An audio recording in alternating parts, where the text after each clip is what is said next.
Halo teman-teman semua, perkenalkan nama saya Catherine Octaviani Simatupang. Saya dari kelas 12 MIA 2. Pada video kali ini, saya akan membawakan renungan singkat dari mata pelajaran agama. Selamat menyaksikan. Sebelum mendengarkan Injil Tuhan, ada baiknya kita menandai diri kita dengan tanda kemenangan Yesus Kristus, dalam nama Bapa dan Putra dan Roh Kudus. Amin. Renungan hari ini diambil dari bacaan Matius 6 ayat 34. Sebab itu janganlah kamu khawatir akan hari besok, karena hari besok mempunyai kesusahannya sendiri. Kesusahan sehari cukuplah untuk sehari. Demikianlah sabda Tuhan, terpujilah Kristus. Saudara-saudari remaja yang terkasih dalam Kristus, khususnya kalian yang sedang berada di kelas 12, saat ini kalian, juga saya, sedang berada di masa yang sangat menentukan. Tahun ini bukan sekedar akhir dari masa sekolah, melainkan juga awal dari babak baru kehidupan kita. Mungkin sebagian dari kalian sedang mempersiapkan diri untuk ujian kelulusan yang sedang berlangsung, mencari perguruan tinggi, atau bahkan masih ada yang bergumul tentang pilihan hidup ke depannya. Di tengah semua persiapan dan harapan itu, pasti seringkali muncul rasa cemas. Bagaimana ya kalau aku tidak lolos seleksi? Bagaimana ya kalau rencanaku gagal? Apa ya yang akan terjadi dengan masa depanku? Semua pertanyaan itu wajar, sebab kita adalah manusia. Kita terbatas, kita tidak tahu apa yang akan terjadi besok, apalagi setahun atau 5 tahun ke depan. Namun dalam kekhawatiran yang sangat manusiawi ini, Tuhan Yesus memberikan sebuah pengingat penting.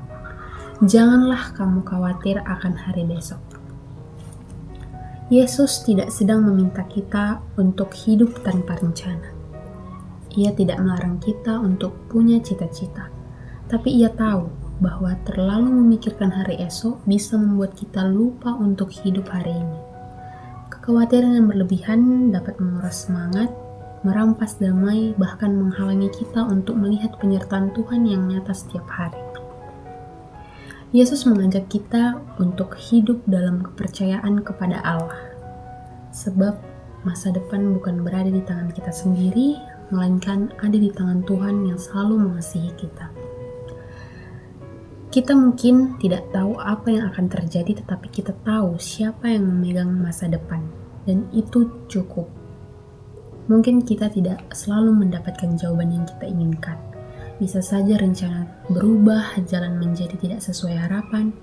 Tapi jika kita tetap berjalan bersama Tuhan, maka setiap langkah tetap akan membawa kebaikan.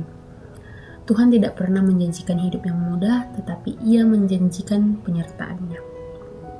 Belajarlah untuk berserah, tidak pasif, tetapi berserahlah aktif dengan terus berdoa, berusaha, dan berjalan bersama Tuhan. Jangan biarkan rasa takut menguasaimu, karena Tuhan selalu lebih besar dari apapun yang akan kita hadapi. Kadang kita berpikir bahwa sukses itu hanya soal nilai tinggi, masuk universitas favorit, atau rencana hidup yang sempurna.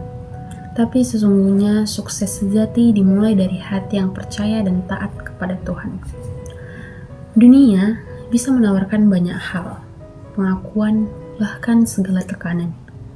Tapi, ingatlah bahwa damai sejati yang hanya bisa kita temukan ketika kita tahu bahwa hidup kita ada dalam genggaman tangan Tuhan. Tidak masalah jika jalan yang kita tempuh berbeda dari orang lain. Tidak apa-apa jika kita belum tahu apa yang pasti untuk kita, akan kuliah di mana, atau pekerjaan apa yang akan cocok untuk kita. Yang penting kita tidak berjalan sendiri. Ingatlah bahwa Tuhan yang selalu siap membimbing kita, menguatkan kita, dan membuka jalan untuk kita. Percayalah, Tuhan bekerja bukan hanya saat hasilnya terlihat. Ia juga bekerja dalam proses, dalam doa-doa yang belum dijawab, dalam kegagalan yang membentuk, dalam penantian yang mengajarkan kesabaran. Jadi, janganlah kita terlalu khawatir, janganlah kita terlalu takut untuk memulai hari-hari besok. Selalu andalkan Tuhan dalam hidup kita dan selalu percaya akan iman dan pengharapan. Marilah kita bersatu dalam doa. Tuhan Yesus, Engkau tahu Tuhan bahwa seringkali aku merasa takut, seringkali aku merasa salah ambil langkah, seringkali aku merasa gagal, seringkali aku merasa khawatir. Tetapi Tuhan, melalui Injil pada hari ini, aku diajarkan untuk selalu percaya. Tuhan, kiranya Tuhanlah yang selalu memberikan keberanian kepadaku. Tuhanlah yang selalu menyertai langkahku. Tuhanlah yang selalu menyertai perjalanan hidupku. Ajarlah aku, Tuhan, untuk tidak selalu takut memulai sesuatu. Ajarlah aku, Tuhan, untuk selalu mengandalkan Engkau dalam setiap perjalanan hidupku. Bentuklah aku, Tuhan, seperti tanah liat. Bentuklah aku sesuai rencana dan kehendak-Mu, karena aku tahu rencana-Mu pasti yang terindah. Hanya ini doa yang kusampaikan. Dengan perantara Yesus Kristus kami berdoa dan mengucap syukur. Amin. Dalam nama Bapa dan Putra dan Roh Kudus. Amin. Demikianlah yang dapat saya sampaikan. Semoga renungan ini bermanfaat. Dan jika ada salah dalam penyampaian, saya mohon maaf. Terima kasih.